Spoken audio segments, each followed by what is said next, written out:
And we're live. Hey guys, this is the Pardon My Jerk podcast.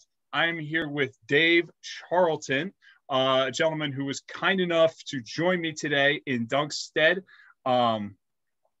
He's here from Fantasy Fitnessing. Is that the correct name for what you're working on over there? Yeah, that's it. So Dave's joining me today.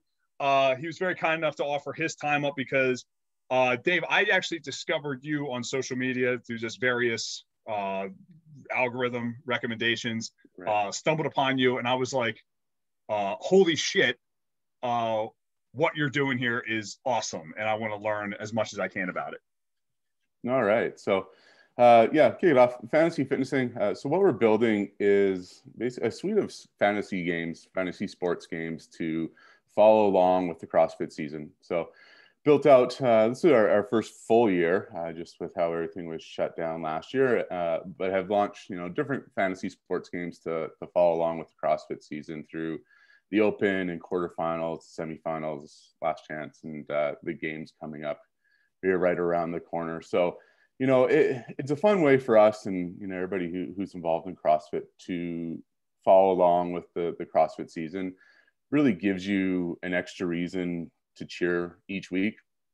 When it comes to like a lot of sports, you have your favorite athletes. So, whether or not you're a Noah Olsen fan or, a BKG fan, historically you might have just watched the competitions that they've been in, but by having something, another reason to cheer and, a little bragging rights with your buddies, if you pick the right team, gives you a little extra motivation to, watch maybe competitions you don't normally do, like a different semifinal, or maybe take a look at the second or third heat that you might just fast forward through because some of the big names aren't in there. So really just creating a fun way to follow the season, extra reasons to learn about some of the athletes that may not get as much press and publicity as the mainstream athletes do, but it's been fun so far. And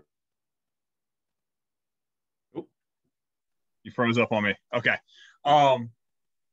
So one of the things that really caught my eye, I think I was so excited when I found what you guys do over, and again, it's Fantasy Fitnessing, correct? Is that yes. how people can find you? Okay. Yeah. Fantasyfitnessing.com. Cool. Fantasyfitnessing.com. So one of the things that caught my eye about it was we've actually been doing this in my gym for years. No. So we actually started in 2017. And it looks like you've actually taken the time to do a lot of the legwork that I had to do as sort of like our league's kind of commissioner. Yeah. So what we've done is to do basically an online platform where you can log in, you create a team. So we have a global leaderboard, which, everybody who creates a team can compete against each other, each week and can see how they rank up. But then also from an affiliate standpoint, you can, enter your affiliate name when you create your team. And then there's a custom affiliate leaderboard. So, everybody, at your gym who has signed up will be there. And then as the leaderboards get updated throughout the weekend, we load points into the system and it'll do the calculations based off the different athletes that you've picked throughout the weekend, and gives a fun way for everybody to see how they stack up against each other. That's awesome, man. So first of all, I have tons of questions. So, all right. Because I want to get to, first I want to get to know you better because I'm very curious about Dave Charlton. But first and foremost, the genesis of this idea, where did it come from for you? It was one of those, the times when somebody's still loading their barbell and everybody's kind of just waiting around for the clock to start, and I was probably thinking of who to start in my fantasy football pool, and at the time it was sanctionals. NFL or CFL are we talking here? NFL.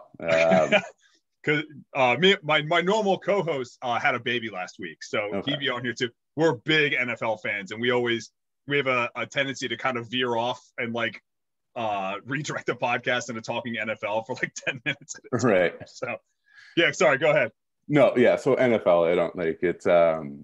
So yeah, it's kind of one of those moments during sanctionals, a bit naive at the time. I'm just like, well, there's going to be essentially a pro season now, almost like the PGA Tour. So what if we just did fantasy CrossFit? And, it's kind of had that idea, kind of, batted around for a bit to see, like, is this something that will have legs? And threw the idea up to my wife, be like, hey, what about this? What do you think about this? And she's like, yeah, that could work. And so, started to build it out, and, got to a point last year for the Mayhem Classic where it was almost ready. And then my wife just told everybody at the gym to create a team and sign up. And so it pushed us over the start line and to get it launched.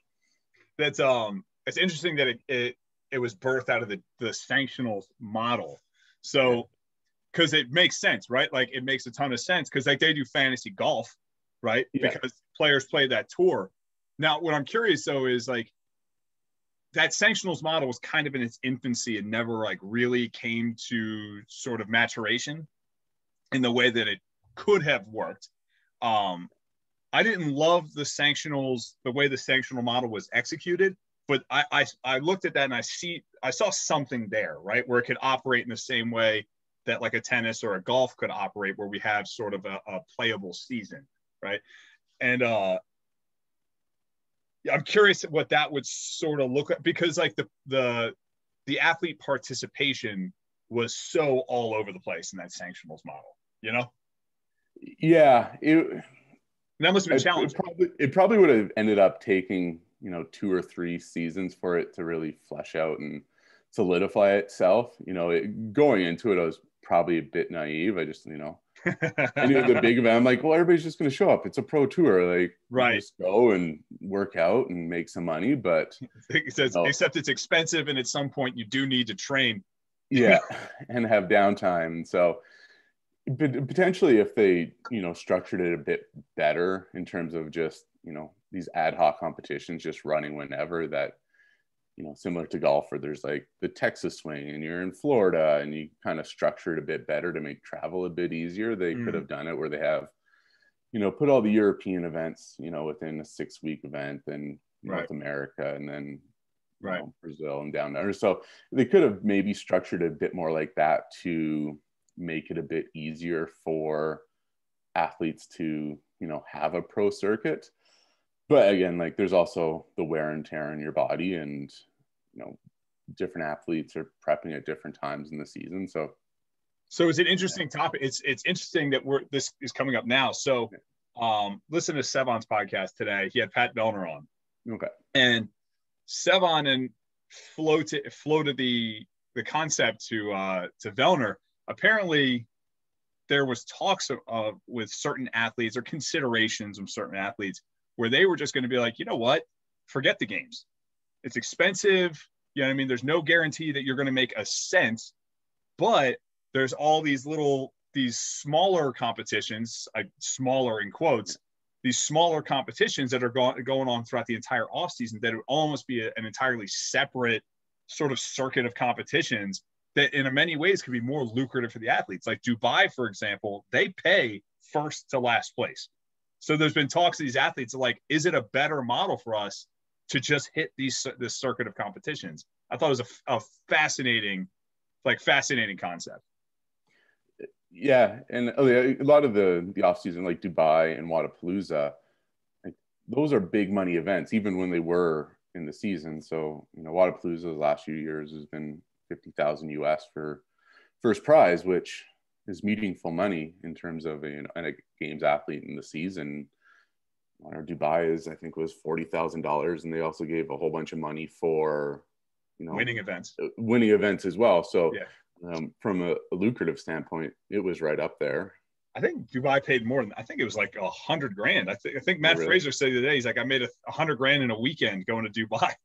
Oh yeah, it was on one of the Buttery Bros episodes. They had the final event was like $30,000 to win the event. So you could have finished dead last in the entire competition, but won that event. And yeah, done just well for yourself. So you could see those events certainly, enticing them to come out, which also would be fun to see athletes, compete potentially in something that isn't as high stress as the games might be in, more fun environments, but still, it being worth your time to show up. Yeah, it's interesting because of the way, and we'll talk a little bit about more this later, but the way that this new season model has come together, where we now have a definitive on season and off season, right? And we now have this sort of 6-month window to play with, where we can bring back team series, we can bring back the invitational, right? If an athlete wants to go to Dubai or WADA, it's not going to fuck up his entire off-season preparations for the Open or whatever, right? So it's very interesting. And to your point now, like we can now see the thing that makes Dubai a lot of fun, and the thing that makes WADA a lot of fun is we have someone else programming a high-level competition in a different part of the world, right? So Dubai, we see him running in the desert, right? In WADA, we see him swimming in the ocean. And you have some people programming these events that are very qualified, but may not necessarily program something that Dave Castro would ever program. And in Dubai, we've seen it kind of blow up a little bit. That was that one event they did with like deck squats and like whatever that weird one was they did a couple years ago. I don't know. Yeah, or they were like jumping up into the box. Yeah. So it can be fun, maybe. And sometimes there's probably like, yeah, that's why Castro would never program that. But yeah, a different perspective on the events certainly will bring some freshness as well. Yeah. So exactly how, like, what different games do you offer? Like, what's your offerings here?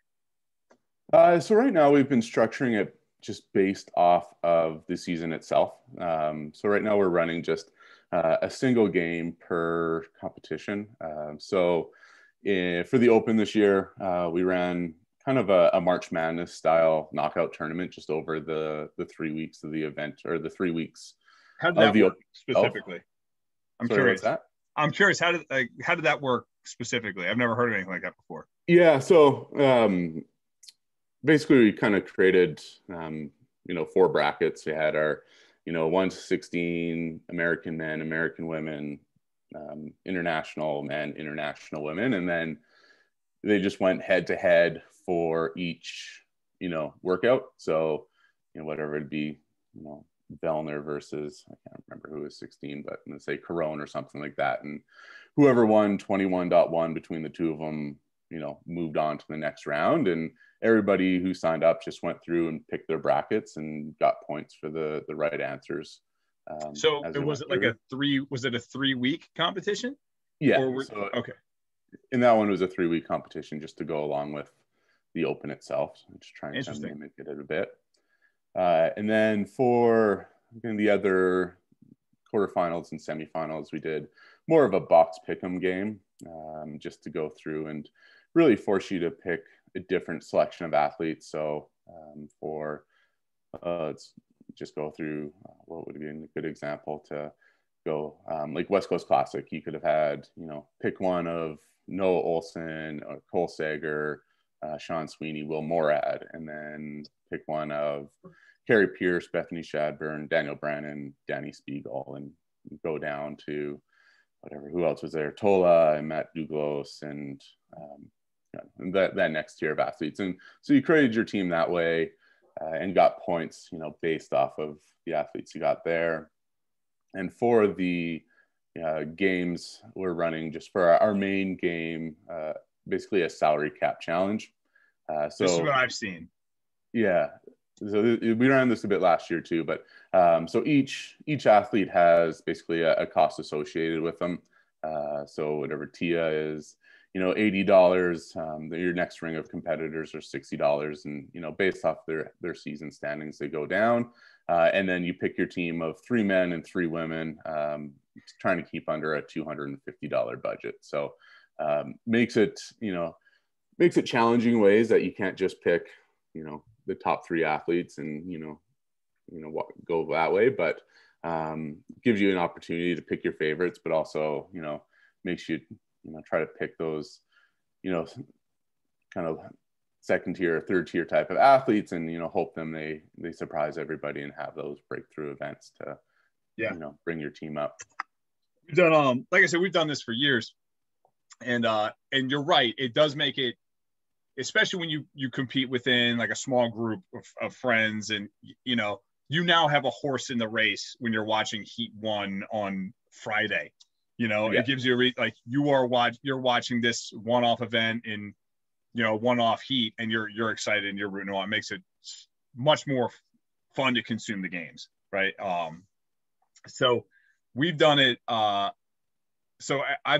We've done a draft style, like fantasy football draft style, and I've done the salary cap style that you're referring to. And every year, whenever we've done it, I have to put together sort of my own little formula on how to rank these athletes, right? Because you got to bring the big board. You know what I mean? For me to come up with like a dollar value to assign to an athlete, you got to figure out how you're going to rank them. And so how did you come about assigning these quote dollar values to specific athletes, right? Yeah. So I guess like just a bit of a tangent. One of the things that we've ended up building just kind of as a side effect for us is really kind of like a stats history site as well for, CrossFit athletes. Cause like you go to the game site and just say the game site's terrible. Just say I vent about it all the time. Yeah. So, and I was listening to your last show. I'm like, I like these guys. They hate the game site. So like they win. You go to the game site, you can't find anything. And so we ended up building kind of a site of our own, just as well as like, to be that one-stop shop for CrossFit athletes. So if you want to see what, Barnhart's competition history is, you can look her up and see their history there. And so really we just, do a couple big polls to see all the athletes of, how they've done over the past couple of years, and kind of weight their competition history based off of that. And then, there's still a little bit of, tweaking as we go through the list, but really just, looking at all the past competition.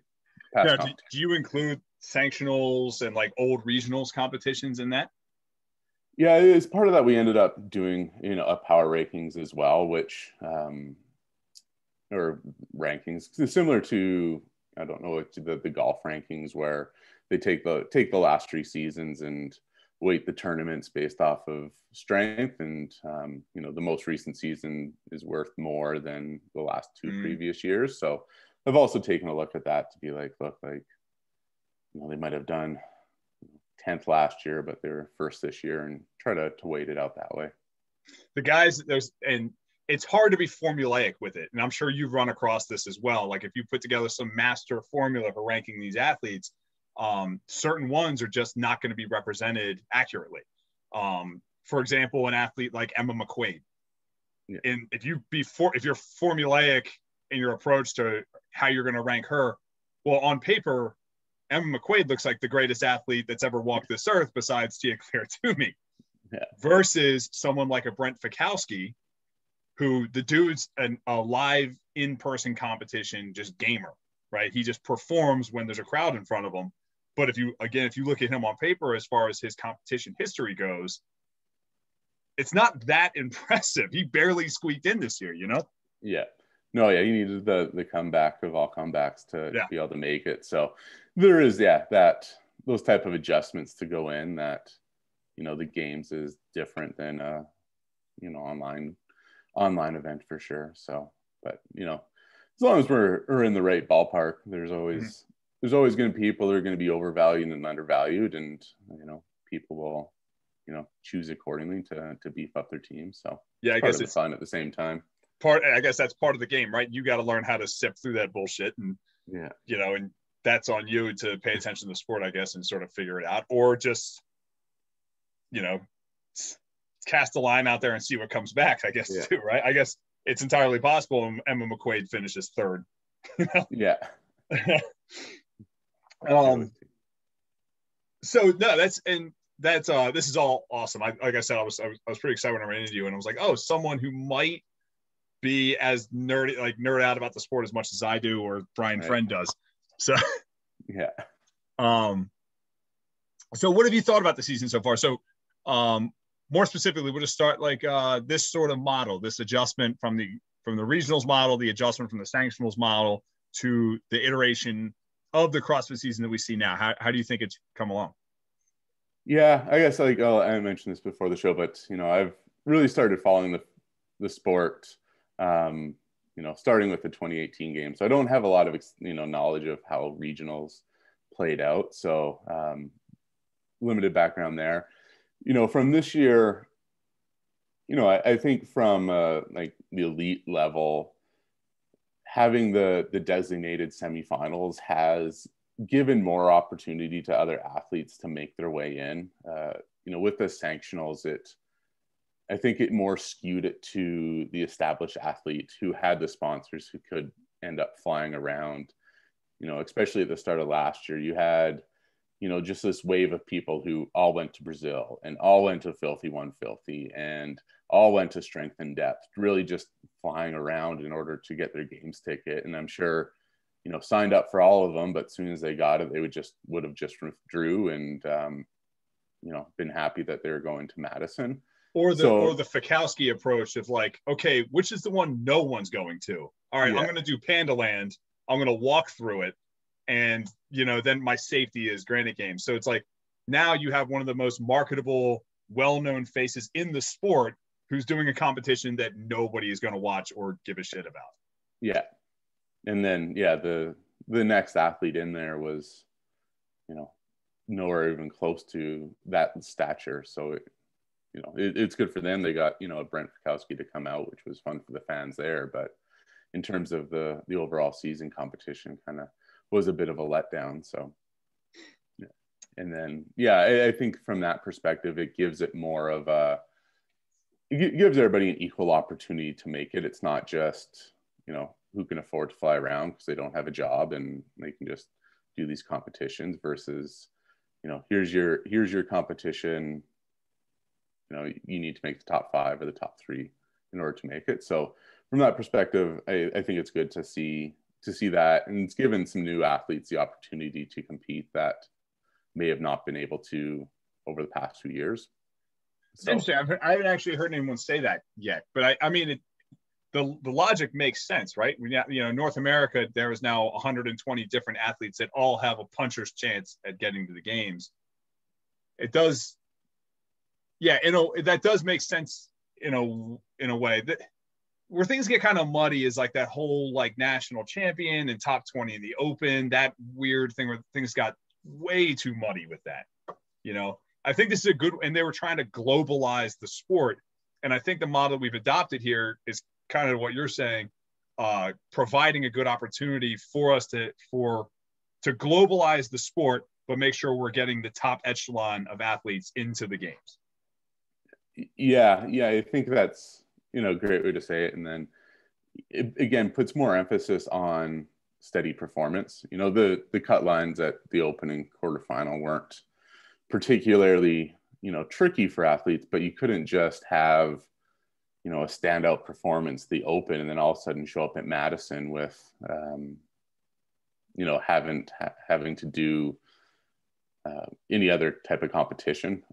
This year's kind of a bit of an asterisk on that since with the 5 online semifinals, but hopefully next year that people will need to prove themselves in a in-person format before they are able to compete at the games. You don't have people who are really good at doing the open showing up versus other people who just are great competitors. Yeah, side note from that's got to make your job more difficult to a degree, because it's like, how do you compare certain athletes, right? Justin Medeiros goes to the Mid-Atlantic CrossFit Challenge and loses to Scott Panchik and Jason Hopper, takes 3rd place in that sanctional. Yet, we have, Lazar Dukic taking, I think, 2nd in his online semifinal. It's like, well, how the hell do I compare those two things? How do I make heads or tails? Or like someone like Jeff Adler takes 2nd in the Atlas Games, an online competition. But we watched you get your shit kicked in last year in the games when you were going against athletes in person. Yeah, it'll be something that certainly evolves as we have more and more experience to it. I think from a comparison standpoint, with at least all the in-person competitions having a different different programming. Like that from that perspective, it is difficult to do the comparisons. Like especially like which was it like Granite Games? Like you saw they're doing thrusters and double overhead lunges with 70s and 50s, and then the online competitions using 50s and 35s. Like, yeah, those are two different types of athletes that excel in those two different formats. So, I hope we don't get into a scenario next year where, or even this year, where somebody might not have made the games because they went to the competition that, had the heavier dumbbells versus the lighter ones. And, once they get to the games, you can imagine everything's going to be on the heavier side. So could have been detrimental to somebody there. But again, it's the first season as well. So things like that may, even out at the standpoint that there might be a little bit more from a guardrail perspective on programming to say like, okay, if you're doing dumbbells and this type of reps, it needs to be 70s and 50s versus 50s and 35s. But, it's Ben Smith, man. Like that was Ben Smith at Mac, right? Like I don't think there's a whole huge argument that Ben Smith is or is not an incredible athlete, and in all likelihood, probably a more fit athlete than Zach Watts is. But he just got that bad dice roll of the programming, and that Ben Smith is going to thrive with heavy barbells, and he just really didn't see it. The one event that he saw a heavy barbell was the 1 rep max snatch event, and he, executed well. So how do you feel about having different programming from sanctional to sanctional? Good thing, bad thing, indifferent? Yeah, like you can see it, from both sides. Having the same programming makes sure that everybody is on an even playing field going into the games, that it doesn't matter which semifinal you get slotted to for North America and Europe, you are playing the same playing field. So it's just a matter of execution then versus the idea that, whatever you got slotted into one and the programming, comes up bad for you. That's a tough pill to swallow. But from a fan perspective, to see, potentially something different each week, I can see it as a positive that way. So, it's kind of a coin flip of what you see there. So, it really is, as long as the competitions are good, I think that's all we can really hope for, I guess, at this point. Yeah, I was completely pro. Let's have different programming at each competition. Because I was like, first of all, regionals, you didn't get the chance to watch a whole lot of regionals, but regionals is the most boring thing to watch in the world. Not like week 1, awesome. Week 2, you're like, I'm watching the same competition. Week 3, I watched this competition before. You know what I mean? So your level of excitement sort of starts to fizzle through that process, which I don't think is good for the sport. Now, the flip side of it, in terms of validity of the test, not everyone's taking the same test. And if we're going to throw a last chance qualifier into the mix here, I think there's a strong argument for the programming should be the same. What I was actually kind of I'm still pro. I think the programming should be different because I think it's just better for the sport. What I was sort of disappointed to see was I thought there was going to be a little bit more oversight on CrossFit's part in terms of the program. And by that, I mean, we didn't see very many in-person competitions this year. But what I expected out of those in-person competitions is, yes, the programming would be different, but like sort of the basic shell that they sampled from for the programming would be the same. Case in point, Granite Games was a completely different competition than the Torian Pro. Yeah. Yeah, definitely to have, again, like those guardrails on it that you need to have, whether the structure is the events, like the event structure, to have whatever it is, an 8-minute couplet versus a 12-minute triplet, or, a mono event versus a strength event, like to have, whether it's a 1 rep mat snatch versus a, clean and jerk or something like that, but to at least, have some guardrails on it. So it's not the exact same, but at least it's somewhere in the apples to apples comparison range. Right. I mean, you look at what like Granny Games was just like a souped up sort of local competition. Like nothing was more than like 12 minutes long. You know, they picked some fun stuff, but it's like, let's take somebody should have told the people at Granny Games, like, okay, these are all good. You can keep 3 of them. But like we need you to like diversify this competition a little bit into like different time domains and different tests, because every test in that competition was just heavy weightlifting. Yeah. You know, so for the person that has essentially constructed the website that is authoritative on who has accomplished what, like I gotta ask you, I mean, who do you love this year? Who are you high on? Who are you buying stock in for 2021? And whose stock are you selling this year? Whose stock am I selling? Okay. Let's start next. Whose stock are you selling first? Who are you getting out of? So when you okay, so who am I getting out of?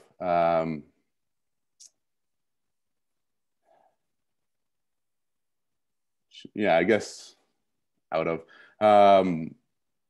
In terms of, you know, past years, you know, I'd probably say Brooke Wells, Amanda Barnhart would be the 2 big ones. So you're out on them. Or not feeling as strong as you had about them as you did in past games, perhaps. Yeah, like I, you know, right now have Brooke Wells kind of on the edge of top 10 at the games. Barnhart maybe kind of be in that 15 range, which, you know, hopefully we see games where all 49 or 39 athletes make it all the way to the end without getting cut to see a competition. But, you know, I don't, just with the strength of competition, I'm not sure those 2 kind of will be in the top 10, which we maybe have historically seen them. I predicted the same thing. So yeah. my wife, who's also a big fan of the sport, I predicted the same thing from those same 2 athletes. Okay. And please verify to me why I am so smart. Please tell me why please tell me exactly why I was correct. Like, why do you feel that way? You know, I guess, you know, from, yeah, I guess, it's, you know, I think of it from Brooke Wells' standpoint. You know, I want to see, you know, maybe the move to proven will be what she has needed to kind of just change that mindset approach. You know, just seeing her compete the last couple of years, like it seems to be missing. I don't know if she is just a really good to have the comfort of her own gym to excel that way, because you saw where she finished second at the online portion of the games last year, and then, you know, ended up, you know, 5th at the ranch, which again, it's hard to prove. But she also finished 8th at Wadapalooza last year, which you know, the 7 people in front of her were, you know, all essentially perennial games athletes. So but you could essentially double that field. Like, it's not like every games athlete was at Wadapalooza. There's another way that goes where she finishes 15th if more people show up too. Yeah. Yeah. So from that standpoint, and then, you know, just, you know, watching whatever resurgence the other night, there's just a couple things where she mentioned where she was, you know, arguing with her coach how much weight to put on the barbell for the deadlift in the total, where she, you know, I think it was like, I can't remember the weights, but it's like, do 437. She's like, no, I can't do that. I can only do 430. And just to see that type of mindset, like, I don't know if you'll be able to, you know, challenge, you know, those top athletes if you have that doubt at that point in an event that, you know, was her strength suit then. So maybe the change in environment's what she needed to have kind of that, you know, more confidence to just go out and attack it than comp train. But you know, to me, and maybe it's just kind of the hype around her that has kind of fueled those expectations, but I don't see it versus the other athletes. Yeah. And Barnhart, we've tackled this ad nauseum on Barnhart. I don't want to beat on her too much, because I feel like she's an incredibly talented athlete. She seems like a very nice person. In my opinion, I don't know if from the eyes up if it's there yet for her. Yeah. She strikes me as someone that's just, you know, if you watch in 2019 games with that 1 rep max clean and jerk, I was like, oh, she's gonna beat Tia. She's power cleaning like 250, you know, and then all of a sudden when it was gone, it was just gone. It felt like when all the lights and all the attention was her, just Tia beat her between the ears before she ever beat her with the bar. Right. You know. Anybody else? Yeah,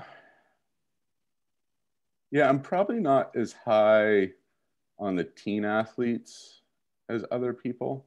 Really? Yeah, like I guess I have, you know, Brian kind of in the 10 to 15 range. I think kind of have Carrie kind of in the low 20s type of range. I think just for them, you know, a challenge to be competing at the games, to have that full field beside them the entire weekend. I think Granite was probably one of the weaker fields for the women itself, and just, you know, having the full strength, I think, will be a challenge. They have amazing futures ahead of them both, so it just might not be the games that other people are expecting at this point. Yeah, I've said this about Jason Hopper as well. I think the more I listen to games athletes talk here recently, the more I'm starting to realize like how underappreciated all those idiosyncrasies of a monstrous competition there are, right? Like how much these veterans, how they know how to conduct themselves as professionals in that environment that you just can't learn until you've experienced it, you know? And yeah. I suspect we'll see a strong start from O'Brien and Carey and probably Hopper. What I'm thinking is once Saturday, Sunday starts rolling around, we start seeing them like Noah Olson did in 2014, like, holy shit, this guy's amazing. And then sort of the precipitous drop off as they go through.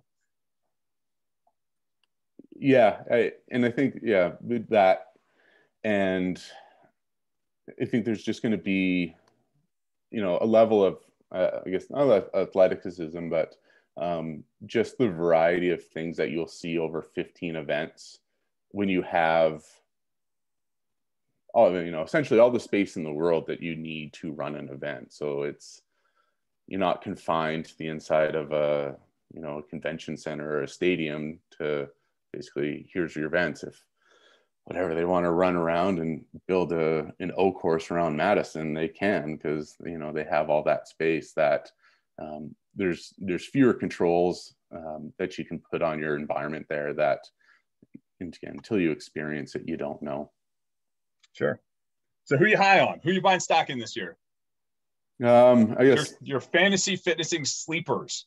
That's what I want to know. The sleepers. Yeah, I guess maybe, you know, touching on the men's side, I'm not sure Adler. I don't have as high stock in Adler as maybe some other people as well. Again, he's someone I need to see compete in a live event first. He's so strong in the online competitions, but you know, to me, to see him, consider him in that top elite, I need to see a performance at the games level, or in an in-person competition, not necessarily games level, but to see him in person. Yeah, I'm going through my list right now of guys, like, you know, who are the meteoric risers that maybe we need to check a little bit. And some of the ones popping off for me, going into the season, Dunk and I both were huge fans of Chandler Smith. I thought the sky was the limit for that guy. And I don't know about you, I didn't find him to be tremendously impressive at Granite Games. Do you agree with me? Don't know what I'm talking about? How do you feel? Yeah, you know, he's certainly one to watch. Like, everybody's like, man, this guy's going to be a full-time athlete. He's just going to blow everybody away. And then you saw him in whatever it was, 21.2, the dumbbell snatches and the burpee box jump overs. Like, he came out flying in that event. Like, to see, he was just cooking. And then, yeah, to see him at Granite for just, I don't know if he just had that edge or just toned it down. It will be interesting to see to how that turns out. I don't know if it's, again, just part of the training structure where it was just, get by and, just get your spot and don't really, pour it all out there. Or, again, I don't know if necessarily comp trains for every type of athlete. I don't know if, certainly the mindset and, focus on your training and just go up, believe in your, like that, mindset works for Katrin because she has a different speed inside of her that is able to pull it out times games that potentially, Chandler or some of those other athletes might need a different approach to just go out and you need to finish third in this event if you have hopes of making it. So you got to finish third versus, trust your training, do the best you can. So I don't know if that's just kind of a shift of how she's approached things, but he certainly has the physical tools to be at the top of the leaderboard. It's just whether or not he has it. It's interesting that you brought up the comp train coaching and Ben Bergeron, because that's the third comp train athlete I think we've mentioned just in this conversation, and maybe not the most positive light. And I'm a huge fan of Ben Bergeron. Listen to his podcast. I read his book. I check out all that stuff. I'm a huge fan of his. Very informative to me in my time leading up to starting my own affiliate and becoming a coach and all that. And but as I've aged within the ecosystem, the thing I've realized with Bergeron is, again, big fan of his and super grateful for the materials he's provided to help athletes and business owners alike. But the thing I've sort of realized with him is, like, I think he's maybe his approach, I don't necessarily know if it's for everybody, and we mentioned in a previous podcast, like, man, comp train might have, may need to look in the mirror a little bit, because you saw Brooke Wells, who's like a rising star in the sport, goes to comp train, stagnates. We saw Amanda Barnhart was a rising star, and then she's really seemed like she's stagnated. Chandler Smith was, oh my God, Chandler Smith is, he's going to be the next big thing. Now, the sample size is small, but he's been underwhelming in the small sample size that we've had, and it has maybe sort of questioned, like, Bergeron and comp train is a bit of an acquired taste, you know what I mean? And maybe it's just not for everybody, but it's a great fit for Katrin. Yeah, it was definitely that's what I've, looking into it. I read his books as well, and, he certainly has accomplished, a lot of great things from, affiliate and training and from that perspective. So don't want to take away from that. It's just, it might not be a one size fits all type of approach. I say that, but then Cole Sager was absolutely lights out at West Coast Classic. So, but he's not working with, I don't know if is he working with Bergeron still? I mean, he's still over out in Washington. I don't know how much he's involved with Bergeron anymore. Yeah, it might just be the remote versus, in person to have that. I don't know if he was there, but to have, you might need a different approach for different athletes. Be like, look, like, if you want to finish on the podium, you need to finish third and beat Fikowski. Go, not right. There's like a lot of stuff that Bergeron puts out there, and he explains it in such an eloquent fashion. And the way he described it, you're like, the dude gets you excited to run through a brick. Like, he's the exact type of coach that gets me hyped up. I'm not much of a David Goggins guy. Ben Bergeron makes me like, I'm going to go start a fucking business. Let's go. But like, certain, like the one thing he's like, we never check the leaderboard. It's like, what? Like, why not? Like, oh, it's out of your control. Why would you look at the leaderboard? It's like, what does it hurt? Or like he's really big on, like, you're going to run your own race. You're not going to worry about what anyone else is doing. You're not going to look at what, and it's like, I see what you're getting at here, and I'm going off on a tangent, so you can tell me shut the fuck up. But I was like, I see what you're doing here. But what other sport operates like that? You know what I mean? Every other sport, you're watching the other athletes. Yeah, to not. It's not how I would operate in a competition, at all. But at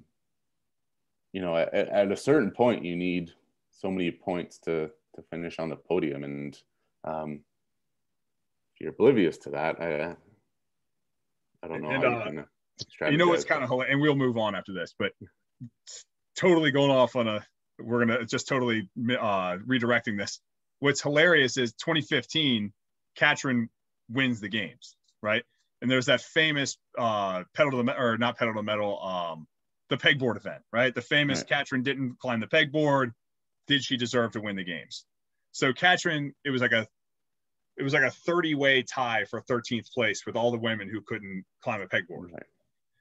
And she gets 56 points, right? She beat Tia-Claire Toomey in 2015 by 52 points. You're going to tell me don't look at the leaderboard? Yeah. But anyway, let's move on. So any other men that you're selling? We got a tight 2 women, two male. Who we high, who we low on? I think you guys had mentioned it, but BKG is a question mark for me. Why is everyone so low on BKG now? BKG, I know. Yeah, so I guess so BKG. I know you guys touched on, but no, please unfuck me. Yeah, so on this one, one of the we went through. What do we do? We made a combined leaderboard for all of the in-person the online competitions, just because they all have the same. They all have the same programming here. So I'm just trying to pull it up here. And so when we put together those 5 events, BKG was 17th overall out of all the online semifinals. So, that was kind of a big question mark for me in terms of what he was going in. And, even on some of these events, whatever workout one was friendly friend, like out of the 150 so people that did it, he was 55th. Like that to me is a bit of a question mark going into the games in terms of just, how he's performed this year.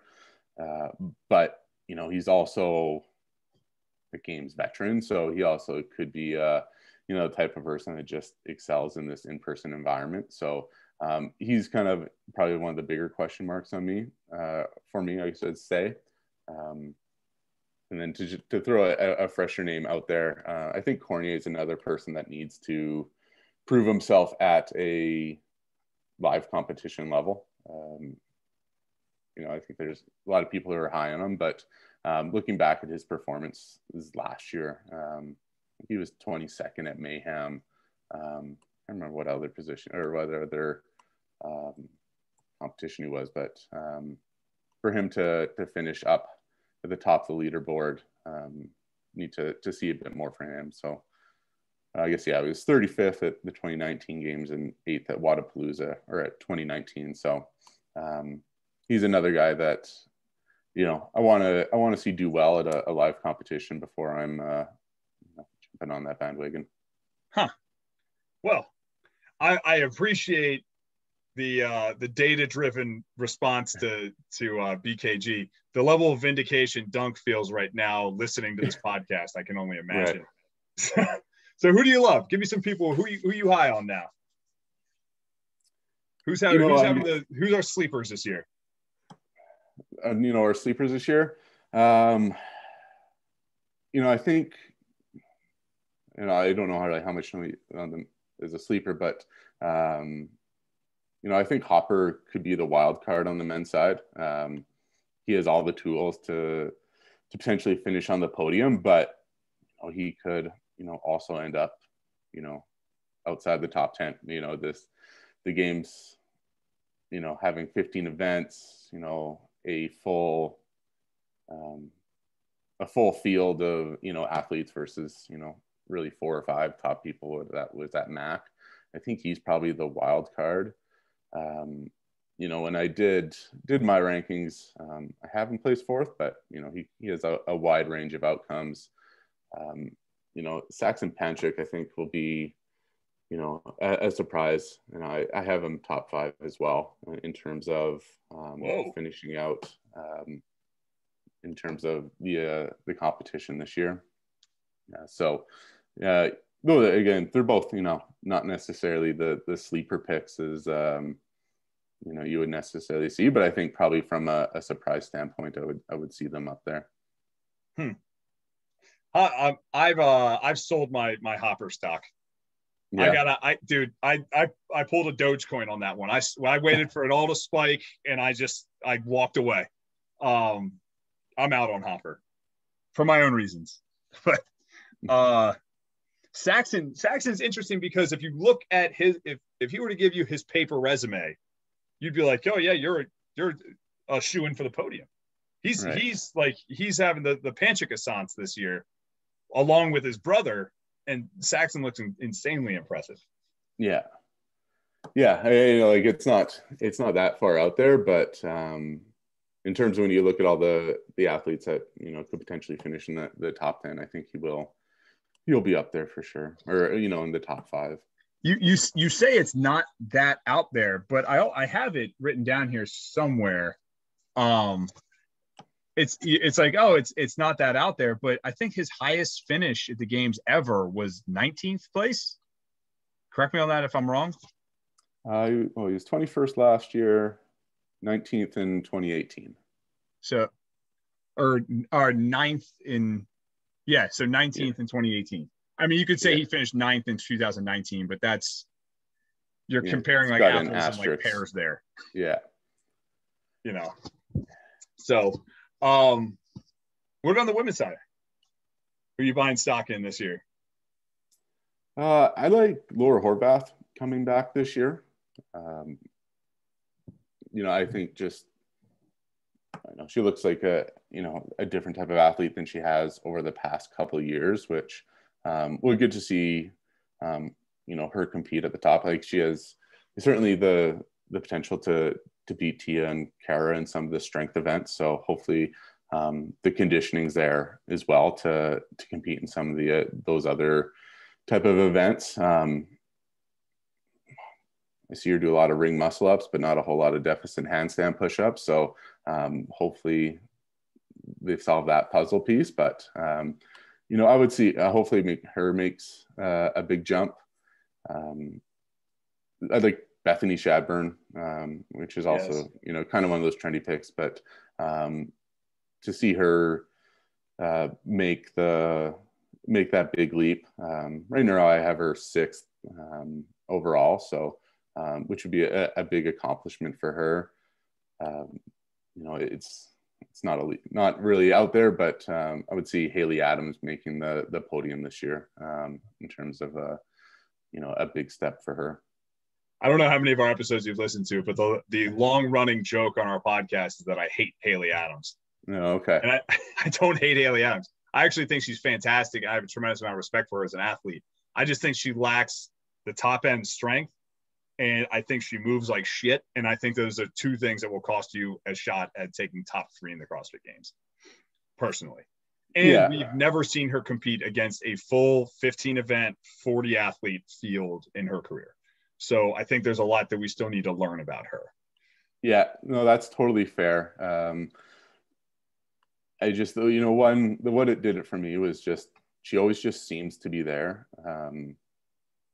Like whether watching Mac or whatever it was, it's just, you'd always say is like, oh, this will be, everything is Tia's event, but you'd expect Brooke or, Barnhart to finish, next in line. And, Adams was always there. Mm-hmm. There's whatever they had, the Inception event or whatever it was, where it was, the salt runner and ring muscle ups, and it ended up being a 30-minute workout over there, and it was Tia and Haley Adams 1-2 by a long shot. So she just always seems to be right there. she doesn't have the top end strength. So that may end up costing her, especially when you have so many elite athletes to put that distance between you. You're no longer ninth in a 1 RM snatch event, you're 35th. So whether or not you can come back from that, but she always just seems to be, hanging around there at the top. So, and Shadburn to me is Saxon Panchik on the female side, in that I look at you and I'm like, you don't suck at anything.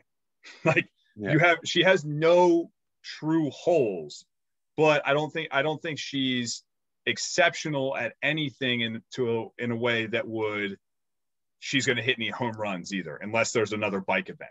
And I see Saxon Panchik and her in the same way. Like you don't suck at anything. Like you, in the truest form, you are the generalist. Like you have like the broad spectrum of skills and abilities, but it's just like, is that going to be enough to keep you in the mix, especially on the women's side when it's like no one's beating Tia. It's a foregone conclusion. Yeah. But to keep you in that mix when that field is so strong, if you're taking a bunch of like 6th, 7th, 8th places, that field is so strong. I think you're still going to be dealing with people taking 2nds and 3rds a lot too, and it just makes it difficult for her.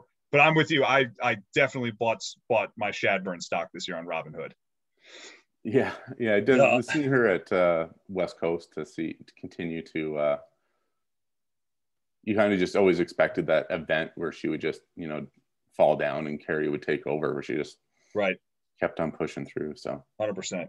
And then Horvath, another one on our power ranking show, I ranked her high, and I didn't feel great about ranking her high, but I have a theory about Laura Horvath, and I would love for her to hear this. So my theory with Laura Horvath is Laura Horvath took 2nd in the games in 2018. And I think her coach, Michelle Latendre at the time, said, this was incredible, but you don't have the tools to beat Tia. And we need to look at your training lifespan from sort of like a 30,000 foot view. And we need to fix A, B, C, and D if you're ever going to have a shot at winning the games. And I think in 2019 and 2020, she almost made the games by accident, because I think she was just working on her lifespan as an athlete, working on developing these weaknesses. And I think it's only now in 2021, we're seeing sort of like the Horvath that they were trying to develop long-term into that athlete. So I think this could be a very strong year for her, because I think what we're seeing is a 3-year peak for her. Right. Yeah. All those tools, that makes sense. But yeah, I think she's also in her 3rd coach in as many seasons. So. Oh, really? Yeah. Cause she was with Deca Comp. And then I can't remember who she was working with. And now it looks like she's with Ben Smith. I know she's training with. I don't know if that's if he's coaching her or if she's a Krypton athlete or what. I don't know, but I know she is. You're all right that she's training over there with him. And that didn't she mention something about like he was going to be her coach at the games? Like he was getting the coach's pass. Yeah, I thought I saw something about Krypton. So maybe having some stability as well could, really help get her, back to focused and in a good spot. Sure. Yeah. Well, we're running up on the time. It's been a lot of fun talking to you, Dave. I want to make sure though, I give you the time and opportunity. Where can people find you? Where can people learn more about fantasy fitnessing? Where can people consume your content and find more of you? All right. Thanks. Instagram at Fantasy Fitnessing. So we basically, are stats and CrossFit nerds at heart. So got a lot of details about athletes and stats that we post along there. So if you are just interested in, CrossFit in general, give us a follow there. As well, fantasyfitnessing.com. Each major event, we run a free CrossFit game, completely free to sign up. A lot of fun to play, and, go in and create a team and set a roster, see how you compete against everybody else.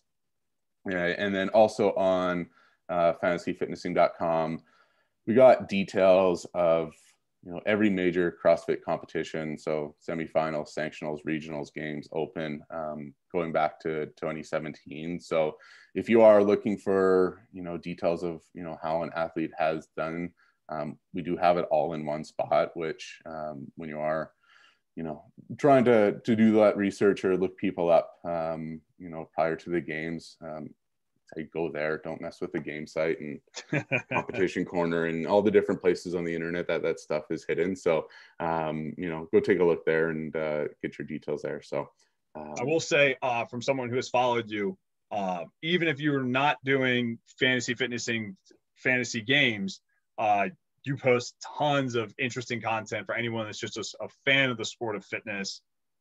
Really cool, nerdy and not nerdy, just interesting information. So you definitely, if you're an Instagram person, fantasy fitnessing is a great follow in general.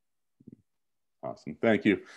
No, it's been a lot of fun to chat, and it's always exciting to hear people who are stoked about fantasy CrossFit and excited to play. Yeah, man. So when this launches, we're going to be like 4 days out from the games. Masters start on Tuesday. You hyped up about it? I haven't watched the Masters. I don't know if it's live streamed or not. I unfortunately won't be traveling down there this year, but super excited for the start of it. I think I'll be watching the swim paddle and being excited and bored at the same time, but super pumped for it to get going here and seeing the full competition field. All right, Dave. Well, again, I appreciate your time, man. Don't hang up when I end the recording. Okay. Sounds good. Thanks. Right. And thanks for having me on. It's been fun. Yeah, man. Thanks.